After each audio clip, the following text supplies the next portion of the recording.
I'm Lisa Steele. I'm a fifth-generation chicken keeper, author, and master gardener. My grandparents were honest-to-goodness New England chicken farmers. I grew up across the street from their farm and raised chickens as a kid. Then I headed off to college and a career on Wall Street, thinking my days as a farm girl were over. After almost a decade of living the glamorous life in Manhattan, I found myself married and living on a small Harvey farm in Virginia. And guess what? We started raising chickens. Last summer, we packed up the flock and headed to Maine, where I raised them the old-fashioned way, the way my grandparents did, with a few modern tricks and tips of my own. Sometimes you just can't escape your destiny. When we first started raising chickens, I knew I wanted to do it naturally, without any antibiotics or chemicals, the way my grandparents did. After all, we eat their eggs. That means I spend a lot of time with my girls, they all have names, and I watch them so I know what's normal and not normal, and I can head off any potential problems before they become bigger problems. I started sharing my advice and tips on Facebook and found that there were lots of other people just as interested in raising their chickens naturally as I was. So now I'm excited to bring my Facebook page, Fresh Eggs Daily, to life. Enjoy the show. Well, today's an exciting day. I have a friend who has some baby chicks hatching, so I'm gonna head over and visit the baby chicks. And I've also got a little basket of things to bring to them, kind of a chick warming gift with some ideas to kind of make the brooder a little more fun and keep their chicks healthy. On today's show, we're going to talk about raising healthy chicks, what they need to eat, how to keep them happy, and also how to transition them from the brooder to living outside. So let's go visit some baby chicks.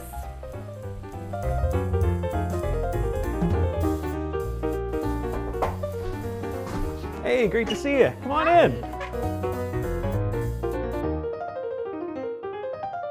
So I'm here at my friend Jim and Jen's house today. They have some baby chicks that they hatched about a week and a half ago. So you grew up with chickens. Yeah, it was good fun.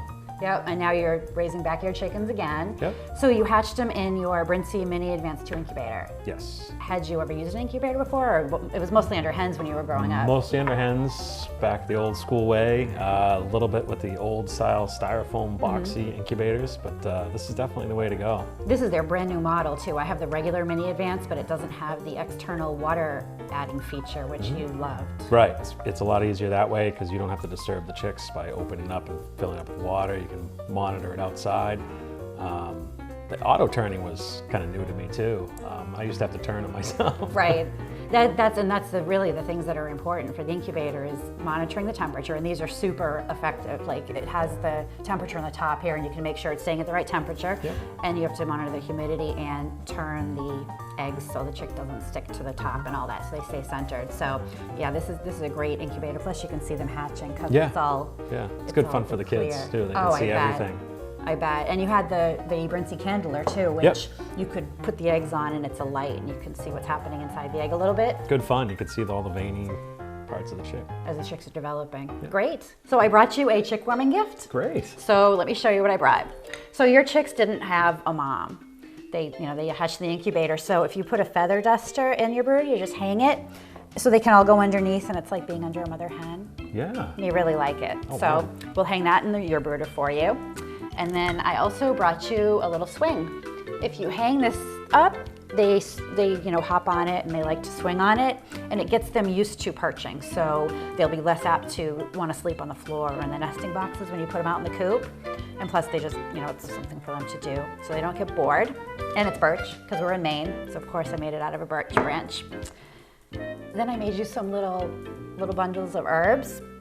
You have an herb garden, correct? Okay, so you'll probably feed your chickens herbs throughout their life. They're really, really nutritious. I like parsley, basil, sage, and oregano. Those are really nutritious for the chicks. So we'll hang these in the brooder and they can nibble at them and it gets them used to the taste, and it also gives them, a little bit of extra nutrition because chick feed is really the only thing that they're eating at this point. So you want to introduce some other things that they'll be eating outside.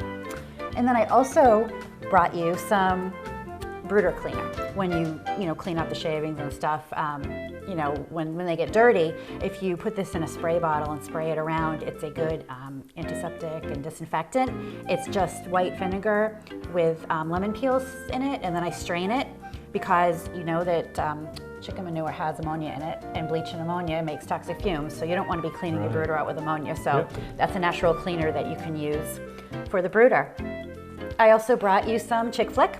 This is a great natural product that when you clean out the shavings in the brooder, you want to sprinkle a little bit of this on the ground first before you put in the new shavings, and it neutralizes the ammonia fumes. Ammonia can be really dangerous to baby chicks. I mean, if you can smell it and you're 6 feet tall, the baby chick's only an inch off the ground. So by the time you're smelling ammonia, it's way too late. And ammonia can do permanent damage to baby chicks. So this in the brooder, and I also use it in the coop, the older hens can be affected also, not quite as much. But it's natural. If they eat it, it's fine. They likely won't. They might taste it and realize it's not food. But I brought you that too. Okay. So anyway, let's go see the chicks. Fantastic. So this is a great brooder that you built for the baby chicks. Thanks. I love it. It has plenty of room, and I love that the sides are solid so they don't get any drafts or anything, but you have the top that has the chicken wire over it so, the kids or the dogs or whatever, or they can't fly out when they get older. So yeah, so this is perfect. So we've got the Brincy Eco Glow, which keeps them warm.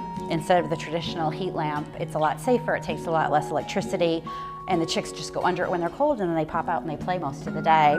And you've got your feeder in water, and I see you've got stones in the water so they don't drown by accident, which is important, and you have the feed out all day. We're gonna put their little surrogate mom here. They can go under there. And then we're just gonna hang your herbs up on some tacks here, and they can nibble at those when they feel like it. Hopefully we'll keep them busy so they don't get in trouble. Absolutely. Of course, they're going to be terrified at first because new things are scary, but they'll come out and they'll investigate everything. But yeah, this is a great brooder setup. I really, really love it. It's perfect, and this will be good for them probably till they're ready to go outside because you've got so much room in it. So the last thing I guess we'll do is sprinkle down some of this Chick Flick to keep the ammonia down. You obviously, can put it down under the shavings when you clean them out, but anytime, if you notice a wet spot, kind of like near where the water is or where they've been sleeping, you can just kind of sprinkle a little bit of it around, and it will keep the ammonia smell down. And I mean, you can tell they're not interested in it. So, but if they do eat it, it's fine. It's all natural and safe. Great. So great job on the brooder. Thanks. Happy chicks. So I also brought you a bag of chick feed, Blue Seal starter feed. So they should eat this for the first 8 weeks. It's higher in protein, so it's really good for their bones. Then you'll switch them to a grower feed till about 18 weeks old, at which point they'll be about ready to lay. Put them on the layer feed. Layer feed is higher in calcium because they have to lay eggs and make nice strong shells, but high levels of calcium for a chick can actually lead to kidney problems later in life because they'll be getting too much calcium. It's a small crumble, so their little beaks can eat it. When you get to the layer feed stage, you can pick either crumble or pellet. It's the same thing, just in a different form. It's all personal preference. But the Blue Seal is what I have my chickens on. It's a local Maine, New Hampshire brand. It's available up and down the coast and also as Kent feeds in the middle of the country. So your Tractor Supply or feed store should have Blue Seal. And they have the three, the starter, grower, and layer. So all the way through life, she can be on the Blue Seal feeds. Great.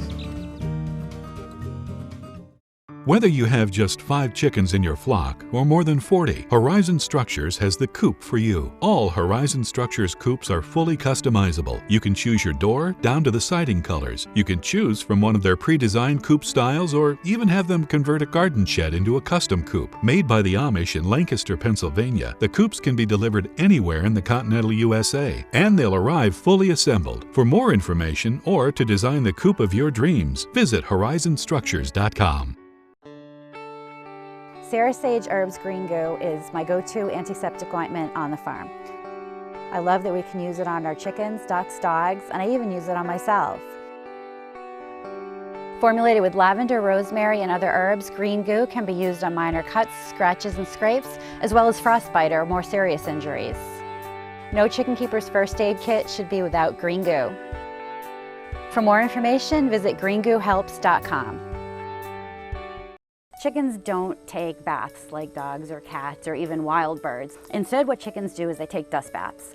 They do this to keep their feathers free of oils and clean, and they also do it because the dirt will suffocate any mites or lice or fleas or ticks or anything, any external parasites that decide they might want to live on your chicken. So providing a dust bath area is really important.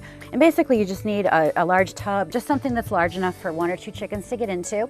As part of the Fresh Coop Kit, Absorbent Powders has a dust bath mix, which I use, and it's the diatomaceous earth, kind of similar to what I use in the coop, but it's a mix for the dust bath. And you can just sprinkle a little of it in and then mix it up in the dust bath. And the diatomaceous earth, as I had mentioned for the coop, is microscopic, tiny little sharp things that pierce the insect's shells. So if you just keep a dust bath area, your chickens should stay healthier. Here at Happy Hen Treats, we're dedicated to bringing our delicious treats to chickens everywhere. We just love chickens. In fact, we love them so much, we hired one. Welcome aboard, Larry.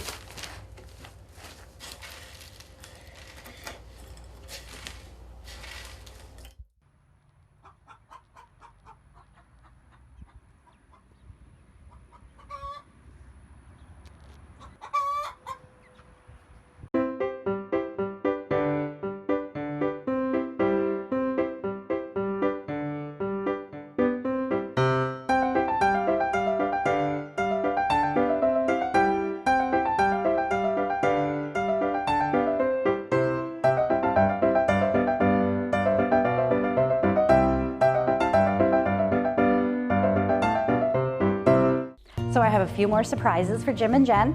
Their kids are going to be so excited when they see the new chick playpen. But I like to add a dust bath to the brooder for the chicks. Just like older hens take dust baths, the chicks will learn to take them also.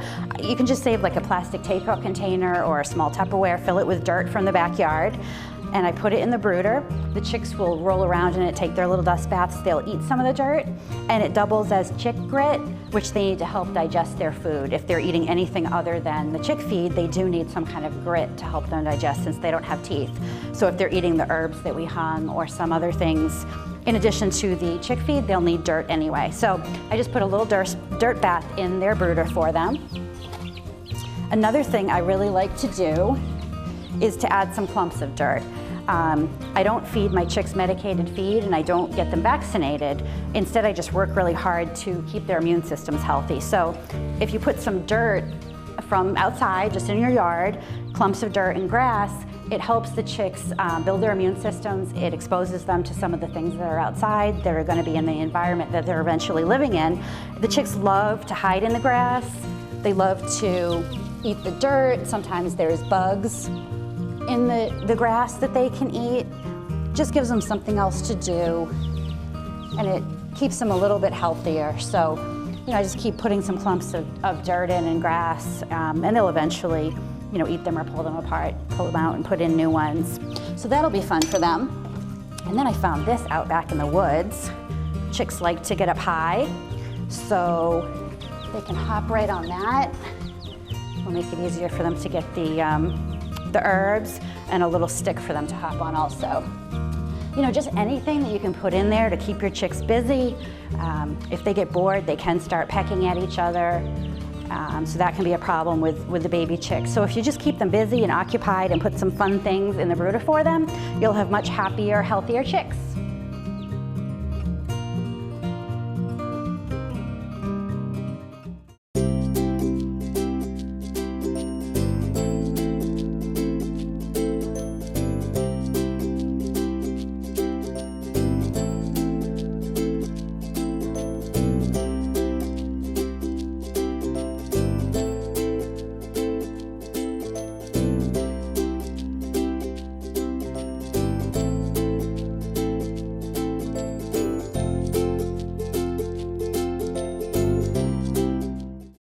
I love living in the country and raising a garden and chickens, but that means predators.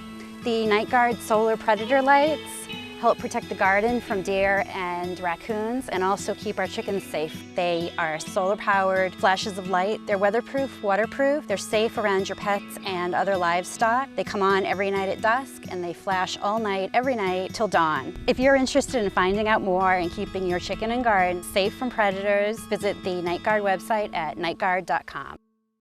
This is the Igloo Cube, a chicken coop used and loved by thousands of chickens all over the world. It's so easy to clean, it takes seconds to empty the dropping tray, and you can simply pressure wash the whole coop. Your hens will be comfortable all year round thanks to the twin wall design, which keeps them cool in summer and warm in winter. The Igloo Cube is extremely secure too, and moving to a fresh spot of grass is a breeze with the optional wheels. Find out more about this amazing coop and the entire Igloo range. Visit the Omelette website today.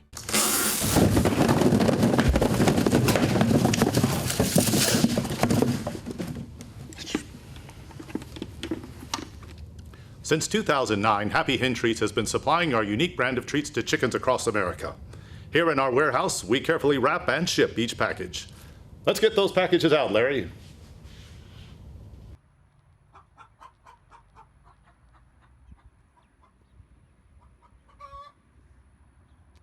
When my son developed eczema, I needed a better solution. With a rich family history of cultivating natural products, I became a fourth-generation soap artisan. My soaps, lotions, and creams are made using natural products, including free-range egg. Eggs aren't just for eating. Free-range skincare improves the health of your skin, protects the environment, and promotes the humane treatment of chickens nationwide. So how about putting a little egg on your face? Have fun and feel good with free-range skincare.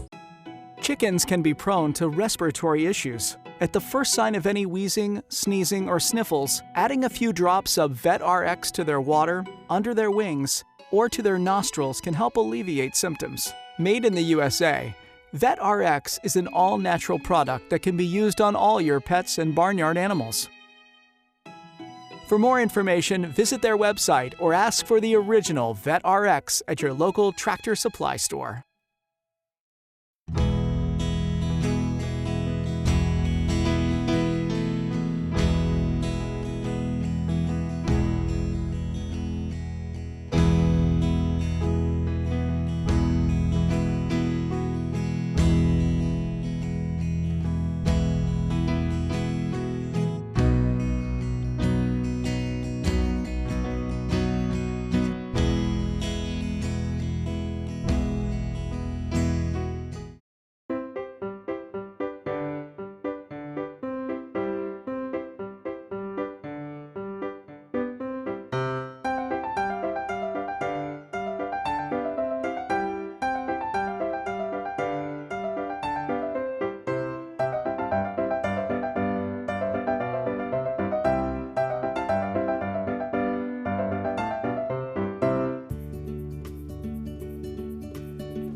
So if you're thinking of starting a flock or you're adding to your flock, there are a couple different ways to do that. I always recommend starting with chicks. If you want a friendly flock, chickens that you can, pick up and handle and are going to be friendly with your kids, starting with chicks is so much better. They bond with you. I've bought older hens a couple times because I wanted a specific breed and I just never found them as friendly. So I really, really recommend that you start with chicks. It's not hard at all to raise baby chicks. You can hatch them like our friend Jim is doing. You can buy chicks at a feed store. You can order chicks through the mail. So there's a couple different ways to get your chicks. So you want to, do a little reading and research about the kind of breeds you might want to get, different breeds, lay different color eggs. So the little chicks will live in the brooder for probably about the first 8 weeks, about the same time they're on the chick feed. And then you can transition them outside as long as they're fully feathered and it's not getting down below, 60 degrees or so at night. So if it's your first flock and you'll have a coop ready for them, you can put them out in the coop in the run and maybe get them outside during the day on nice sunny days, bring them back inside at night where it's warmer. But then you know, after 10 or 12 weeks or so, they can be outside day and night. If you have a flock already and you're introducing your chicks to older chickens, you want to do it really slowly. So you want to, again, wait till they're about 8 to 10 weeks old, and then put them outside in a dog crate or a small cage right next to your run, so the two groups can see each other, or you can block off part of your run. So you want them to kind of spend some time next to each other, but so they can't get at each other. Older hens will actually kill baby chicks or younger chicks. You don't want to actually put them in together until they're about the same size. I would say no earlier than 12 weeks or so. And if you free range your chickens a little bit, it's good to do it then. Add your pullets at that point.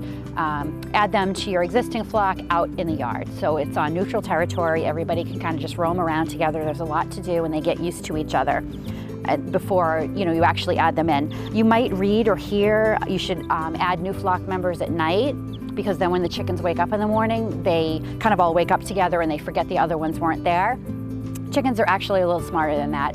And the concern with that is, unless you're there to open the coop up right at sunup, you could open up the coop to a bloodbath. In a small enclosed space like that, two groups, it's not a good idea. So you want to add them together when you're going to be able to be there, watch everybody. A little pecking is normal, the whole pecking order thing. They're going to have to reestablish it. So you'll see some chasing and squabbling and pecking. But if it gets really violent, or they're picking on one, or there's any blood or anything, you want to separate them for another week or two. Try it again. Sometimes it can take a while, but if you just be persistent and keep giving them time to get used to each other, then everything should go fine. Even when your chicks are this small, before they have their feathers, if it's a nice sunny day, not too windy, you can get them outside for a little bit, just short field trips, maybe 10 or 15 minutes. Don't leave them out by themselves. Keep an eye on them, because cats, hawks, rats, snakes, there's all kinds of dangers out there in the yard. But getting them out, some fresh air, getting them out on the grass is really great, and it's good for them to get the exercise too. If you can get them outside into something like a puppy playpen or a dog crate, when you clean the brooder out, that's a great time for them to have 10 or 15 minutes outside in a cage so they're protected. So I'm going to bring this one back inside and get her back into the brooder so she doesn't get cold. It takes 3 weeks for an egg to turn into a baby chick. If you have fertilized eggs, if you have a rooster of your own, you can use your own eggs. If not, you can buy hatching eggs online. You can find them at a local farm sometimes. Once you have your fertile eggs and you pop them into your incubator, after 18 days, you'll want to turn the turner off. The eggs get turned a couple times a day. There's an automatic turner in this Brincy Mini Advance, or some of the incubators you have to manually turn them, but you want to turn your eggs at least 3 times a day, preferably 5, always an odd number, because you want the eggs to spend the opposite side up every other night. It just keeps the embryo centered in the egg, and that way it doesn't stick to the shell, because the embryo floats, so you want to keep turning them. So on day 18, you stop turning. The Brincy has a turning tray, so on day 18, you'll want to take that out. And at that point, I like to put in some rubber shelf liner. You can also cut a paper towel, just something so it's not a slippery surface for the baby chicks when they hatch. And then if all goes well, on day 21, your eggs will start hatching and you'll have baby chicks. They can stay in the incubator for 12 hours, up to 24 hours. They don't need to eat anything. When they first hatch, they absorb the yolk in the egg that they come out of right before they hatch, and they use that as their nutrition for the first 48 hours. So when you hatch your chicks, you leave them in here till they're fluffy and dry, and then you want to take them out and put them into your heated brooder. You can offer them a sip of water. You want to show them where the water is. You can add some sugar to the water just to give them a little bit of extra energy. And you can put food in the brooder at that point. They probably won't eat it for the first 2 days or so. So it's not as crucial as the water, but you do want to give them water. If you don't happen to have an incubator, this is the company that I use. I love my Brincy incubator. I've had 100% hatch rates with it. Every egg has hatched on occasion, which is a really great hatch rate, because not all the eggs hatch sometimes. But if you don't have one, you can use a hen. A hen, when she decides she wants to sit on eggs, is referred to as a broody. And her hormones just tell her it's time to sit on eggs to hatch them. So if you put 10 or 12 eggs under her, she'll sit on them for the 3 weeks that's needed till they hatch. She'll pull out some of the feathers on her chest. That gives her better contact with the eggs, keeps them warmer. She also handles turning them. and she'll rotate them from the inside to the outside of her nest to make sure that they all develop evenly. She basically does everything. You just need to put food and water close by for her so she doesn't have to travel too far. She will get off the nest a couple times a day, most likely, but she'll spend most of her time on that nest keeping those eggs warm. Broody hens can get pretty mean, so they puff up and they might growl at you because she's protecting her future babies. So it's perfectly normal, but if you're lucky enough to have a broody hen, usually in the spring is when they tend to go broody. If you notice one of your hens sitting in the nest a lot and being really puffed up and kind of growly, that probably means she's broody, so you might want to think about getting some fertile eggs for her to sit on. Every yank of your tank is a tug of war. It's about time someone declared war on the tug.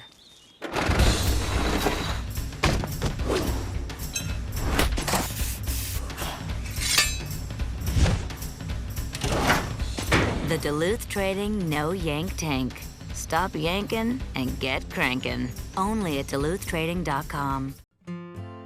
Your girls deserve the best. When feeding your chickens Blue Seal Home Fresh poultry products, you will be giving them the balanced nutrition they need for their everyday health. You can be fully confident that Blue Seal products not only contribute to their nutrient-rich eggs, but also to the pretty sheen on their feathers. Visit their website, blueseal.com, or your local Blue Seal retailer to learn more. The folks at Happy Hen Treats are always hard at work developing new products. What you working on here, Larry? Bang.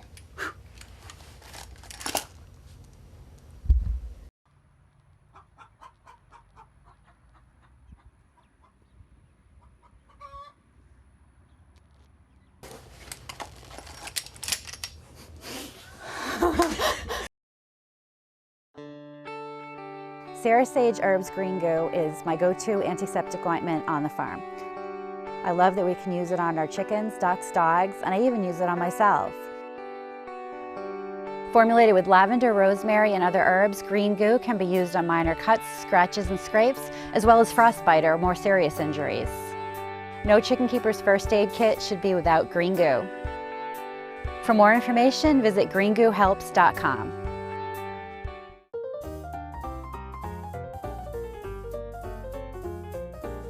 I hope you enjoyed today's chick show. I really had fun playing with Jim and Jen's baby chicks today.